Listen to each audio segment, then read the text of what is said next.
Lecture du livre du prophète Isaïe. Le désert est la terre de la soif, qui se réjouissent. Le pays aride qu'il exulte et fleurisse comme la rose, qui se couvre de fleurs des champs, qu'il exulte et crie de joie. La gloire du Liban lui est donnée, la splendeur du Carmel et du Saron. On verra la gloire du Seigneur, la splendeur de notre Dieu. Fortifiez les mains défaillantes, affermissez les genoux qui fléchissent. Dites aux gens qui s'affolent, « Soyez forts, ne craignez pas. Voici votre Dieu. C'est la vengeance qui vient, la revanche de Dieu. Il vient lui-même et va vous sauver. » Alors se décelleront les yeux des aveugles et s'ouvriront les oreilles des sourds. Alors le boiteux bondira comme un cerf et la bouche du muet criera de joie. Ceux qu'a libérés le Seigneur reviennent, ils entrent dans Sion avec des cris de fête. Couronnés de l'éternelle joie. Allégresse et joie les rejoindront, douleur et plainte s'enfuient.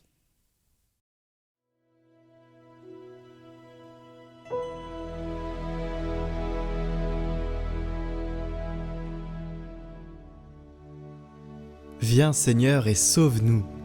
Le Seigneur fait justice aux opprimés, aux affamés il donne le pain. Le Seigneur délie les enchaînés. Le Seigneur ouvre les yeux des aveugles.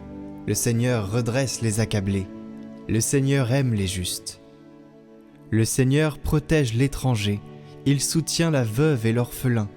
D'âge en âge, le Seigneur régnera.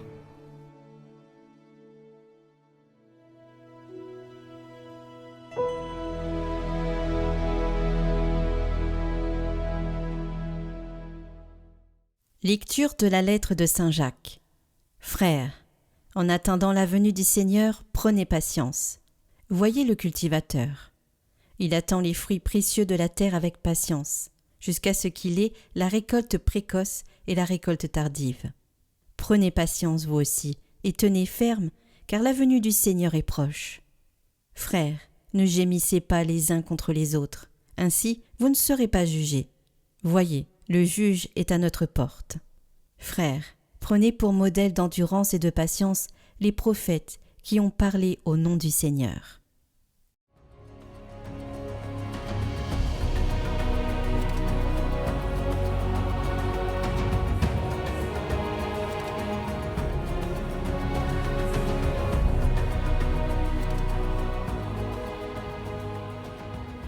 Évangile de Jésus-Christ selon saint Matthieu. En ce temps-là, Jean le Baptiste entendit parler, dans sa prison, des œuvres réalisées par le Christ. Il y envoya ses disciples, et par eux lui demanda : « Es-tu celui qui doit venir, ou devons-nous en attendre un autre ?» Jésus leur répondit : « Allez annoncer à Jean ce que vous entendez et voyez. Les aveugles retrouvent la vue, et les boiteux marchent, les lépreux sont purifiés, et les sourds entendent, les morts ressuscitent, et les pauvres reçoivent la bonne nouvelle.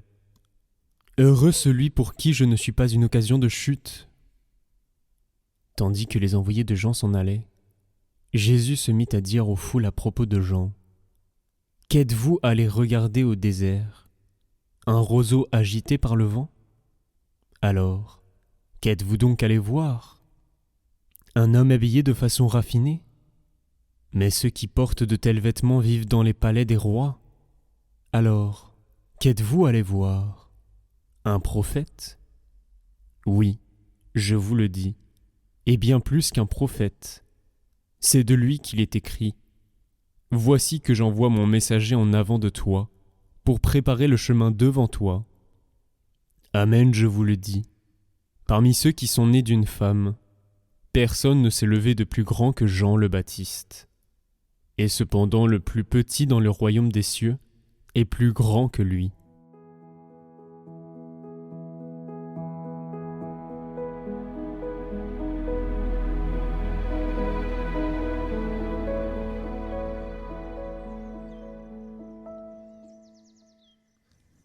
Soyez dans la joie du Seigneur, soyez toujours dans la joie, le Seigneur est proche. Voici le texte ancien de la liturgie pour le début de la messe du 3e dimanche de l'Avent.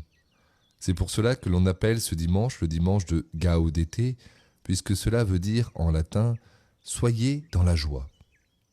Cette invitation à se réjouir, nous l'entendons également dans la première lecture, celle du prophète Isaïe. Le désert et la terre de la soif, qu'ils se réjouissent. Le pays aride, qu'il exulte, et fleurisse comme la rose, qu'il se couvre de fleurs des champs, qu'il exulte et crie de joie. Le Seigneur est tout proche. N'entendez-vous pas la voix de Jean le Baptiste qui crie dans le désert pour préparer les chemins du Seigneur ? Sommes-nous prêts à le recevoir ? Avons-nous converti nos vies ? Cela pourrait être source de crainte. Nous ne voulons pas manquer le temps favorable, au risque de nous retrouver devant la porte fermée. Le Seigneur est proche. C'est toute l'humanité qui doit se préparer à le recevoir. Alors, comment l'annoncer ? Devons-nous faire comme ces prédicateurs de rue d'une secte américaine qui annoncent la fin des temps, Armageddon, le grand jour de colère où tout finira dans les flammes, si ce n'est les élus ? Devons-nous imiter Philippulus, le prophète de l'album L'étoile mystérieuse de Tintin ? C'est le châtiment, faites pénitence, la fin des temps est venue. Dans la Bible, nous trouvons bien ce type d'annonce dans les récits apocalyptiques, ceux qui nous parlent du retour du Christ à la fin des temps. Mais nous voyons bien que la prédication de Jean le Baptiste et les textes prophétiques de l'Avent n'ont pas la même couleur. Ils n'insistent pas sur la peur face à la colère de Dieu, non. Ils insistent sur la joie de voir enfin se réaliser les promesses faites par Dieu à Israël depuis des siècles, annoncées par les prophètes. Jésus le dit dans l'Évangile selon saint Jean, « Abraham, votre père, a exulté, sachant qu'il verrait mon jour. » Notre plus grande joie est celle de l'annonce de la victoire du Christ sur la mort, à Pâques. Mais avant cela, il y a déjà eu celle de l'incarnation. Dieu est venu visiter l'humanité dans sa chair. Le livre du Deutéronome disait « Quelle est en effet la grande nation dont les dieux soient aussi proches que le Seigneur notre Dieu est proche de nous chaque fois que nous l'invoquons ?» L'auteur ne croyait pas si bien dire, puisque Dieu s'est fait proche. Il est venu parmi nous. Il s'est donné et il continue de se donner à nous comme nourriture. Cette joie, personne ne pourra nous l'enlever. Alors, prédicateurs, missionnaires, que devons-nous faire pour l'annonce du royaume ? Devons-nous exalter la fureur du jugement de Dieu ? Ce jugement viendra, certes, mais la crainte ne produit jamais des fruits durables. C'est l'amour, l'attrait du bien, qui peut nous convertir fermement. Pour cela, nous pouvons demander à Dieu la vertu de force, qui nous aide à tenir face au mal et à réaliser le bien. Dans sa lettre, saint Jacques nous donne une clé. Frères, prenez pour modèle d'endurance et de patience les prophètes qui ont parlé au nom du Seigneur. Lorsque nous pensons aux prophètes, nous pensons souvent à leurs messages apocalyptiques et au rejet qu'ils subissent par ceux qui refusent de croire. Ils finissent souvent par être mis à mort. Cependant, lorsque nous-mêmes nous essayons de témoigner, de prêcher, soyons bien conscients que Dieu agit invisiblement dans les cœurs, peu à peu, jour après jour. Prenons pour modèle d'endurance et de patience les prophètes. Avec patience donc et douceur, soyons les prophètes de cette annonce si joyeuse. Le Verbe s'est fait chair.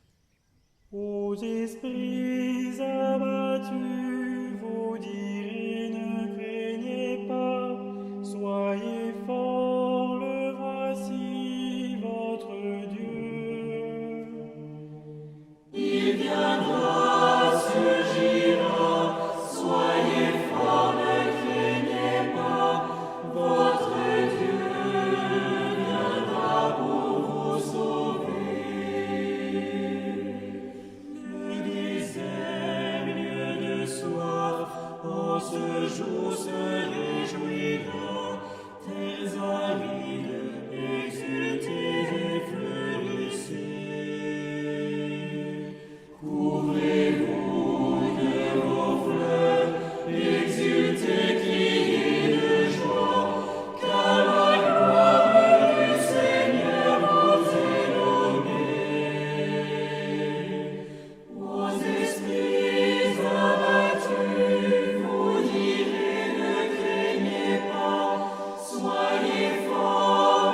chancelant, rendez ferme toute main ayant vigueur. À tout cœur affligé, vous direz ne faiblez pas, trop secours viendra de Dieu ton Rédempteur. Aux esprits abattus, vous direz ne craignez pas, soyez forts, le voici votre Dieu. Il viendra, surgira, soyez forts, ne craignez pas, votre Dieu viendra pour vous sauver.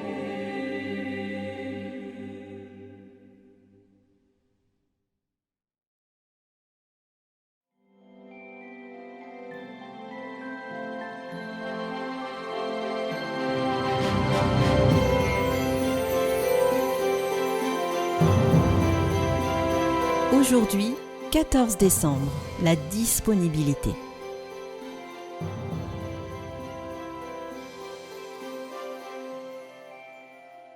L'effort du jour, se laisser déranger, donner son temps. Ne soyez jamais occupés au point de ne pas penser aux autres. Parfois, nous sommes tellement préoccupés de nous-mêmes que nous n'avons pas le temps de sourire aux autres. Marie dit à l'ange : « Voici la servante du Seigneur, que tout m'advienne selon ta parole. » Alors l'ange la quitta. La Vierge Marie est vraiment un très grand modèle de disponibilité. Elle se laisse déranger par la visite de l'ange pour accueillir la parole de Dieu. Elle donne ainsi son temps à Dieu. En ce temps de l'Avent, laissons-nous aussi déranger. Benoît XVI soulignait à juste titre que la signification de l'expression « Avant » comprend également celle de « visitatio », qui veut dire simplement et précisément « visite ». Dans ce cas, il s'agit d'une visite de Dieu. Il entre dans ma vie et veut s'adresser à moi. Ô Notre-Dame des Ascensions spirituelles, Notre-Dame des Sommets, Notre-Dame des Neiges, faites que nous répondions à votre geste d'appel qui nous invite à monter.